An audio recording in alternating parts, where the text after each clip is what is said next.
अध्याय 6 भाग 4 मन को वापस लाओ बार बार। दृश्य 6 21 से 6 40। परिचय मन की लंबी यात्रा। दृश्य जैसे ही कृष्ण अर्जुन की दृष्टि को एक बार फिर अंतर्मुखी करते हैं, युद्ध भूमि एक गहन मौन में बदल जाती है। अध्याय 6 में पहले ही योगी का वर्णन किया जा चुका है। अनुशासन में स्थिर, दृष्टि में सम, एकांत में समर्पित और आत्मा में स्थित। फिर भी कृष्ण अब एक ऐसी चुनौती को स्वीकार करते हैं जिसका सामना हर साधक को करना पड़ता है। अशांत मन। शिक्षा चाहे कितनी भी ऊंची हो, दृष्टि चाहे कितनी भी गहरी हो, मन भटक जाता है। वह इच्छाओं में भटकता है, पुरानी आदतों में वापस आ जाता है और संदेह में ठोकर खाता है। अर्जुन के लिए यह एक सांत्वना और एक परीक्षा दोनों है। सांत्वना क्योंकि योगी को भी इस संघर्ष का सामना करना पड़ता है। परीक्षा क्योंकि उपचार के लिए दृढ़ता की आवश्यकता होती है। तब प्राचीन काल में साधक इसी कठिनाई से जूझते थे। गुफाओं में बैठने वाले योगी बंदर मन की बात करते थे, जो एक विचार से दूसरे विचार पर उछलता रहता था और कभी कभार ही स्थिर होता था। अनुशासन की प्रशंसा की जाती थी, लेकिन चूकें आम थीं। कुछ लोग गहन ध्यान तक पहुंचते, लेकिन फिर से लालसाओं या विकर्षणों में पड़ जाते। गीता बिना किसी निंदा के इस वास्तविकता का सम्मान करती है। कृष्ण अर्जुन को आश्वस्त करते हैं कि ध्यान में असफलता घातक नहीं है। योगी का कार्य मन को एक बार और हमेशा के लिए नियंत्रित करना नहीं है, बल्कि उसे बार बार वापस लाना है। विजय दृढ़ता में है, पूर्णता में नहीं। कृष्ण एक गहन सिद्धांत भी प्रस्तुत करते हैं। योगी सभी प्राणियों में एक ही आत्मा को देखता है। उसकी दृष्टि व्यक्तिगत संघर्षों से आगे बढ़कर सार्वभौमिक करुणा तक पहुंचती है। स्वयं को दूसरों में और दूसरों को स्वयं में देखकर उसकी साधना गहराई और व्यापकता दोनों प्राप्त करती है। यदि मन भटक भी जाए तो भी योगी विनम्रता के साथ एकता के इस दर्शन में स्थिर होकर लौटता है। अब यह शिक्षा हमारे लिए बेहद व्यावहारिक है। आधुनिक जीवन में मन शोर से घिरा रहता है। फोन, स्क्रीन, समय सीमाएं, प्रलोभन। ध्यान लगभग असंभव सा लगता है। कई लोग शुरू तो करते हैं, लेकिन जल्द ही छोड़ देते हैं, यह मानकर कि वे असफल हैं। कृष्ण का ज्ञान हमें इस अपराध बोध से मुक्त करता है। आदतों का फिर से गिरना सामान्य है, ध्यान भटकना सामान्य है। जो मायने रखता है वह है सुधार, एक सौम्य और निरंतर वापसी। जब भी मन भटके उसे वापस ले आओ, जब भी गिरो फिर से उठो। यही अभ्यास में योग है। फोकस। इस भाग का सार स्पष्ट है। योगी की शक्ति कभी न फिसलने में नहीं, बल्कि कभी हार न मानने में है। सौम्य निरंतर वापसी ही विधि है। मन को बार बार वापस लाओ, यही योग का सच्चा अनुशासन है। दृश्य 6 की एकक। योगी सर्वत्र स्वयं को देखता है। दृश्य कृष्ण घोषणा करते हैं, जो योगी मुझे सर्वत्र देखता है और सभी प्राणियों को मुझ में देखता है, वह न तो मुझे कभी भूलता है और न ही मैं उसे कभी भूलता हूं। तब अर्जुन को एक अद्भुत दृश्य सुनाई देता है। योगी की पहचान आसन या अनुष्ठान से नहीं, बल्कि दृष्टि से होती है। वह सभी प्राणियों में कृष्ण ईश्वर को देखता है। वह सभी प्राणियों को कृष्ण में विराजमान देखता है। इस दृष्टि में द्वैत विलीन हो जाते हैं। मित्र और शत्रु, मानव और पशु, सज्जन और पापी, सभी एक ही दिव्य वास्तविकता के अंश प्रतीत होते हैं। यह योगी कृष्ण को कभी नहीं खोता, क्योंकि उसकी अनुभूति स्वयं कृष्ण में समाहित है। अर्जुन के लिए यह युद्ध भूमि को रूपांतरित कर देता है। जिन योद्धाओं का वह सामना करता है, वे केवल शत्रु ही नहीं, बल्कि ईश्वर की अभिव्यक्तियां भी हैं। उसका भय और घृणा स्पष्टता में विलीन हो सकते हैं। अब यह शिक्षा आधुनिक जीवन को नया रूप देती है। कई लोग सोचते हैं कि आध्यात्मिकता मंदिरों या ध्यान चटाइयों तक ही सीमित है। कृष्ण इसे दृष्टि तक विस्तृत करते हैं। सर्वत्र ईश्वर को देखें। जब आप परिवार, सहकर्मियों, अजनबियों, यहां तक कि विरोधियों को भी देखते हैं, तो उनमें भी आत्मा को देखें। इससे रिश्ते बदल जाते हैं। क्रोध कम होता है, अभिमान विलीन होता है और करुणा बढ़ती है। इसका अर्थ अन्याय को सहन करना नहीं है, बल्कि सतही भूमिकाओं से परे देखना है। जो योगी इस दृष्टि का अभ्यास करता है, वह कम अकेलापन, कम भय और जुड़ाव में अधिक स्थिर महसूस करता है। ईश्वर अब दूर नहीं, बल्कि हर बातचीत में मौजूद है। फोकस। अपनी दृष्टि को इस तरह प्रशिक्षित करें कि आप स्वयं को सर्वत्र देख सकें। जब आप सब में ईश्वर को और ईश्वर में सब कुछ देखते हैं, तो आप उन्हें कभी नहीं खोते। यह योग दृष्टि है, पलायन नहीं। दृश्य 6 योगी को दुनिया का दर्द महसूस होता है। दृश्य कृष्ण कहते हैं, जो योगी सर्वत्र सुख और दुख का उसी मापदंड से मूल्यांकन करता है जिस मापदंड से वह स्वयं का मूल्यांकन करता है, वही योगी सर्वोच्च माना जाता है। तब अर्जुन को बताया जाता है कि सर्वश्रेष्ठ योगी केवल एकांत में ध्यान नहीं करता, वह संसार के साथ अनुभव करता है। वह दूसरों के सुख दुख को उसी पैमाने से मापता है जिससे वह स्वयं मापता है। यदि वह स्वयं को कष्ट से बचाता है तो वह दूसरों को भी कष्ट देने से बचता है। यदि वह स्वयं के लिए शांति चाहता है तो वह दूसरों में उसके लिए प्रयास करता है। सहानुभूति की यह समता ही योग का शिखर है। अर्जुन के लिए यह व्यावहारिक है। युद्ध करते समय भी उसे क्रूरता से नहीं लड़ना चाहिए। उसे कर्तव्य समझकर सभी प्राणियों के प्रति सहानुभूति रखते हुए उनकी साझा मानवता को कभी न भूलते हुए युद्ध करना चाहिए। अब यह शिक्षा आज भी अत्यंत प्रासंगिक है। कई लोग आध्यात्मिकता को व्यक्तिगत पलायन के रूप में अपनाते हैं। मेरी शांति, मेरी स्वतंत्रता, मेरा ध्यान। कृष्ण इसे उन्नत करते हैं। योगी की शांति तब तक अधूरी है जब तक वह दूसरों को शामिल न करे। गहरी सहानुभूति रखना ही योग को जीना है। कल्पना कीजिए कि जब हम दूसरों के दर्द को अपना मानते हैं तो जीवन कैसे बदल जाता है। परिवारों में संघर्ष कम होते हैं, कार्यस्थलों पर टीमें मजबूत होती हैं, राष्ट्रों में करुणा बढ़ती है। यह दृष्टि भोली नहीं है, यह परिवर्तनकारी है। फोकस। सर्वोच्च योग सहानुभूति है। दूसरों के सुख दुख को अपना समझें। हृदय की समता मन के एकांत से बढ़कर है। दृश्य 6:33। अर्जुन ने अपनी शंका व्यक्त की। दृश्य। अर्जुन उत्तर देता है, हे मधुसूदन, यह समता का योग जो आप घोषित करते हैं, मैं नहीं देखता कि यह कैसे स्थिर हो सकता है, क्योंकि मन चंचल, अशांत, मजबूत और हठी है। तब यहाँ अर्जुन सभी साधकों की ओर से बोल रहा है। कृष्ण ने योगी को सम, स्थिर और करुणामय बताया है। अर्जुन ने संदेह स्वीकार किया। मन बहुत चंचल है, यह जंगली घोड़े की तरह दौड़ता है, अशांत और हठी। ऐसा मन सुख दुख मित्र शत्रु में कैसे सम रह सकता है? यह विद्रोह नहीं बल्कि ईमानदारी है। अर्जुन अपने संघर्ष को खुले तौर पर स्वीकार करता है। उसके लिए यह केवल दर्शन नहीं, युद्ध भूमि में जीवित रहना है। अब यह कितना प्रासंगिक है। ऐसा कौन है जिसने अपने मन से हार का अनुभव न किया हो? हम संकल्प लेकर शुरुआत करते हैं, लेकिन विकर्षण हमें खींच लेते हैं। हम ध्यान करते हैं, लेकिन विचार बिखर जाते हैं। हम शांति की शपथ लेते हैं, लेकिन क्रोध भड़क उठता है। मन अनियंत्रित, बेकाबू महसूस करता है। अर्जुन का संदेह हमारा संदेह है। इसे व्यक्त करके वह हमारा दर्पण बन जाता है, और कृष्ण एक सच्चे गुरु के रूप में उसे अस्वीकार नहीं करेंगे। वह धैर्य और दृढ़ता का मार्ग दिखाएंगे। फोकस। शंकाओं से न डरें। मन की बेचैनी को स्वीकार करना ईमानदारी है, कमजोरी नहीं। जहां हैं वहीं से शुरुआत करें और योग आपको आगे ले जाएगा। दृश्य 6:24। मन की बांधने की शक्ति। दृश्य। अर्जुन आगे कहते हैं, हे कृष्ण, मन चंचल है, बलवान है, मजबूत है और वायु से भी अधिक नियंत्रित करना कठिन है। तब अर्जुन अपनी स्वीकारोक्ति को और गहरा करता है। मन न केवल चंचल है बल्कि शक्तिशाली भी है।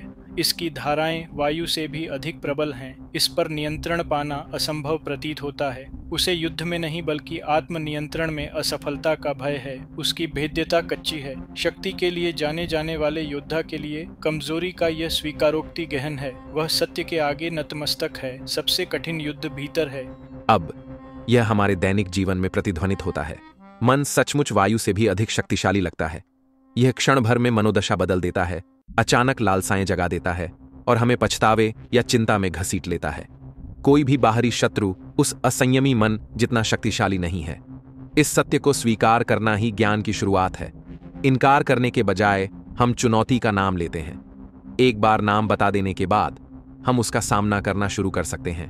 अर्जुन हमें अपने संघर्ष के प्रति वास्तविक होने की अनुमति देता है। फोकस। सबसे कठिन लड़ाई भीतर है। बेचैन मन हवा से भी ज्यादा शक्तिशाली होता है। इसे स्वीकार करें और महारथ का मार्ग वास्तव में शुरू हो जाएगा। दृश्य 6:25। कृष्ण का आश्वासन। दृश्य। कृष्ण उत्तर देते हैं, हे महाबाहु, निस्संदेह मन चंचल है और उसे नियंत्रित करना कठिन है, लेकिन अभ्यास और वैराग्य से इसे नियंत्रित किया जा सकता है। तब कृष्ण अर्जुन के संदेह को खारिज नहीं करते। वे सहमत होते हैं, हाँ मन चंचल है, हाँ इस पर काबू पाना कठिन है, लेकिन यह असंभव नहीं है। इसकी विधि दोहरी है, अभ्यास, निरंतर अभ्यास और वैराग्य। वैराग्य अभ्यास से मन को चरणबद्ध तरीके से प्रशिक्षित किया जाता है। वैराग्य से इच्छाओं का खिंचाव कम होता है। दोनों मिलकर तूफान को वश में कर लेते हैं। अर्जुन के लिए यही आशा है। उसे तुरंत नियंत्रण की आवश्यकता नहीं है, उसे निरंतर प्रयास और आसक्ति से मुक्ति चाहिए। अब यही व्यावहारिक आध्यात्मिकता का मूल है। कई लोग ध्यान से तुरंत शांति या आत्म सहायता से तुरंत बदलाव की उम्मीद करते हैं। कृष्ण हमें आधार प्रदान करते हैं।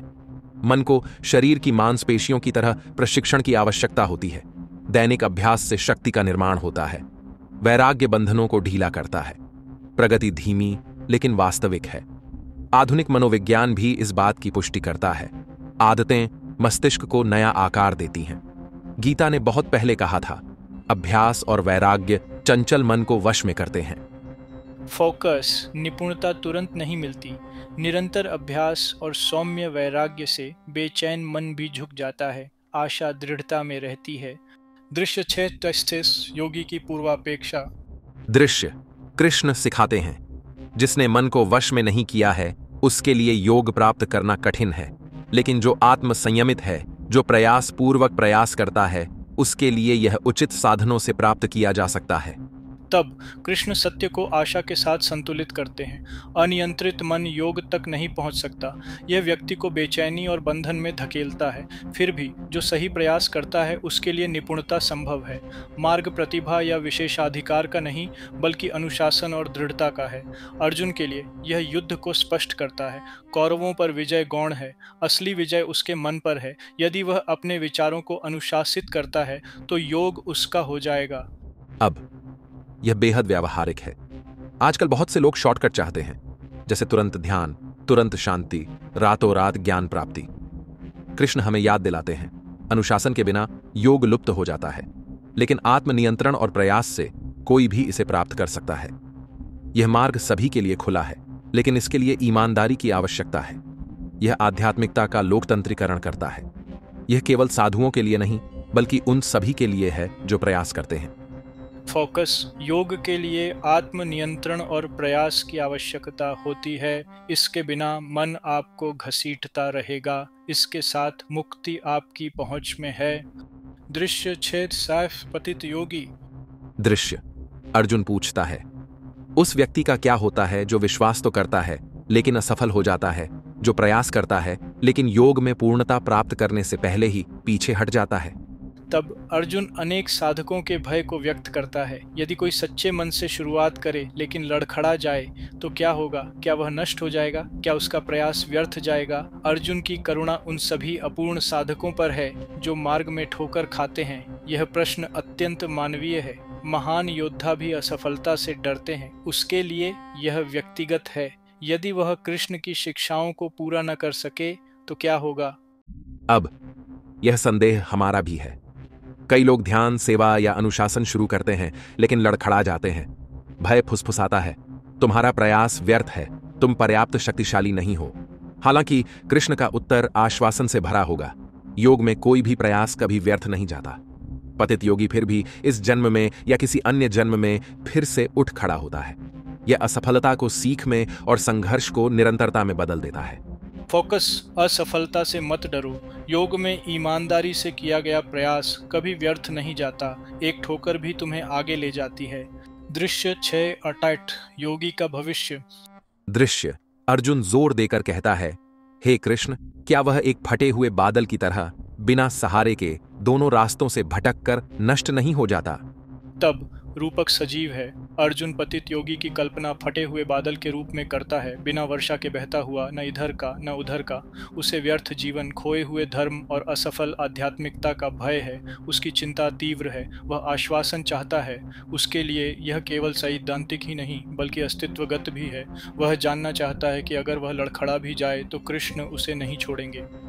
अब आज यह कितनी गहराई से प्रतिध्वनित होता है। कई लोग बीच में होने से डरते हैं, न पूरी तरह सांसारिक न पूरी तरह आध्यात्मिक।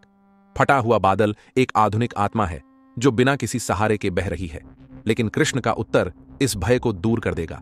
सत्य के मार्ग पर आधे कदम भी मायने रखते हैं। योगी कभी नष्ट नहीं होता। उसका प्रयास एक बीज है जो बाद में अंकुरित होता है। फोकस, बीच में होने पर निराश न हो। हर ईमानदार कदम एक बीज है। कोई भी योगी कभी भटकता नहीं है। दृश्य 6:9 अर्जुन का अंतिम संदेह। दृश्य अर्जुन विनती करता है, हे कृष्ण, कृपया इस संदेह को पूरी तरह से दूर कर दीजिए, क्योंकि आपके अलावा कोई भी इसे दूर नहीं कर सकता। तब यहाँ अर्जुन समर्पण करता है। असफलता के बारे में उसके प्रश्न विद्रोह नहीं बल्कि उत्कंठा है। उसे विश्वास है कि केवल कृष्ण ही इसका उत्तर दे सकते हैं। इस विनम्रता में वह सच्चे शिष्य का आदर्श प्रस्तुत करता है। संदेह पाप नहीं है, यह वह भूमि है जहाँ विश्वास पनपता है अगर उसे सही गुरु को समर्पित किया जाए। अर्जुन के लिए कृष्ण के महान उत्तर से पहले यह अंतिम आश्वासन की खोज है। अब यह हमारे लिए एक सबक है। अभ्यास, प्रगति और उद्देश्य के बारे में संदेह तो आएगा ही। मुख्य बात यह है कि आप उसे कहां ले जाते हैं। अर्जुन उसे कृष्ण के पास ले जाता है। अपने जीवन में हम भी संदेह को ज्ञान की ओर ले जा सकते हैं, चाहे वह शास्त्रों, शिक्षकों या आंतरिक विवेक से जुड़ा हो। सही ढंग से प्रस्तुत किया गया संदेह स्पष्टता का द्वार बन जाता है। फोकस। अपने संदेहों को विनम्रता पूर्वक ज्ञान के सामने रखें। यदि संदेह आपको सत्य की ओर ले जाता है तो वह शत्रु नहीं है। दृश्य 6:40। कोई योगी कभी नष्ट नहीं होता। दृश्य। कृष्ण उत्तर देते हैं, हे पृथापुत्र, उसका न तो इस लोक में नाश है और न ही परलोक में। हे मेरे प्रिय, जो कोई भी अच्छा करता है उसे कभी कोई हानि नहीं पहुंचती। तब कृष्ण अर्जुन को वह आश्वासन देते हैं जिसकी उसे चाह थी। जो योगी प्रयत्न करता है, चाहे वह लड़खड़ा भी जाए, उसका कभी नाश नहीं होता। कोई भी प्रयास व्यर्थ नहीं जाता, कोई भी कदम चूकता नहीं। अच्छाई वह बीज है जो कभी नष्ट नहीं होता। भविष्य के जन्मों में वह वहीं से आगे बढ़ता है जहां उसने छोड़ा था पिछले प्रयासों के पुण्य से। अर्जुन के लिए यह सांत्वना है। यदि वह लड़खड़ा भी जाए तो कृष्ण का प्रेम उसे थामे रहता है। उसका प्रयास कभी व्यर्थ नहीं जाता। अब यह हमारे लिए मरहम है।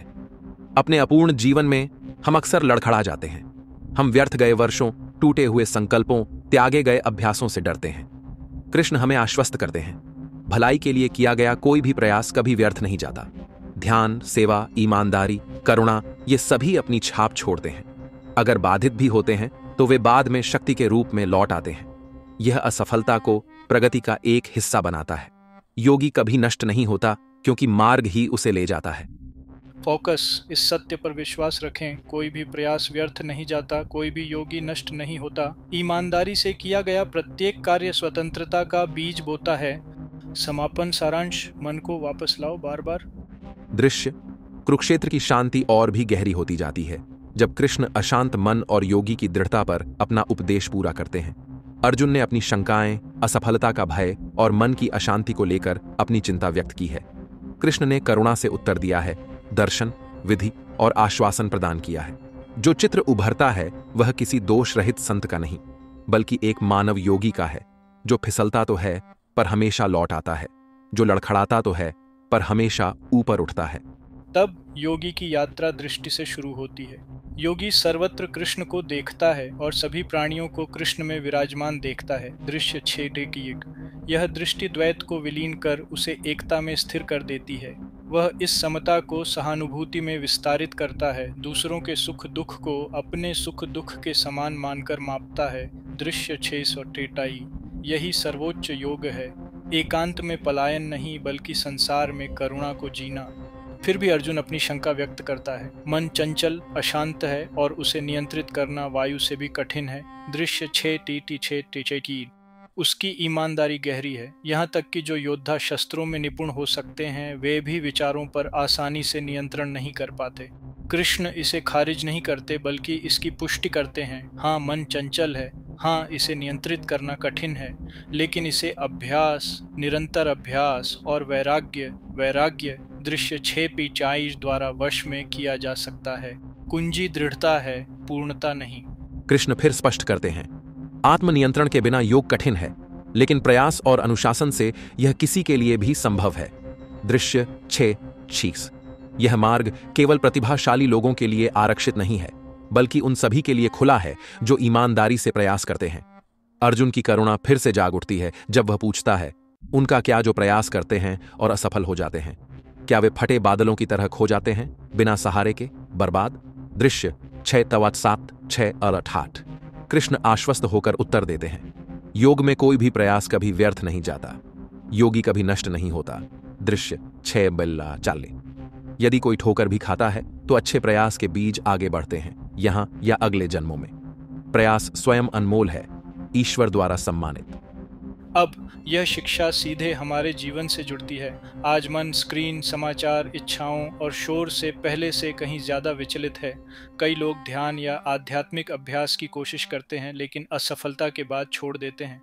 कृष्ण का ज्ञान हमें दिलासा देता है, फिर से भटकना सामान्य है लेकिन वापस लौटना योग है। हर बार जब आप भटकाव देखते हैं और धीरे से मन को वापस लाते हैं तो आप सर्वोच्च अनुशासन का अभ्यास कर रहे होते हैं। प्रगति सीधी नहीं होती, यह एक सर्पिल है जो गिरने और उठने से चिह्नित है। यह ध्यान के परे भी लागू होता है। रोजमर्रा की जिंदगी में हम आपा खोकर, पुरानी आदतों में पड़कर, जिम्मेदारियों से बचकर लड़खड़ाते हैं। यौगिक मार्ग निंदा नहीं बल्कि वापसी है।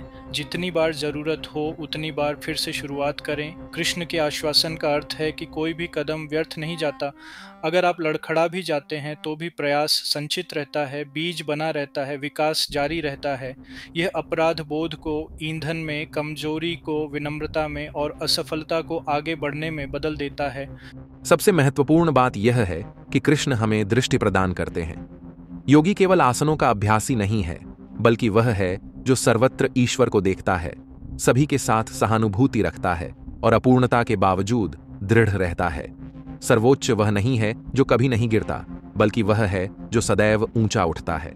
फोकस अध्याय 6 भाग 4 का सार यह है, सौम्य अथक वापसी। मन भटकेगा लेकिन उसे वापस ले आओ। आदतें फिर से शुरू होंगी लेकिन फिर से शुरू हो जाएंगी। प्रयास लड़खड़ाएंगे लेकिन जारी रहेंगे। योगी की महानता कभी न फिसलने में नहीं बल्कि कभी हार न मानने में है। सर्वत्र आत्मा का दर्शन करो, सहानुभूति का अभ्यास करो, धैर्य से मन को वश में करो और विश्वास रखो कि कोई भी प्रयास व्यर्थ नहीं जाता।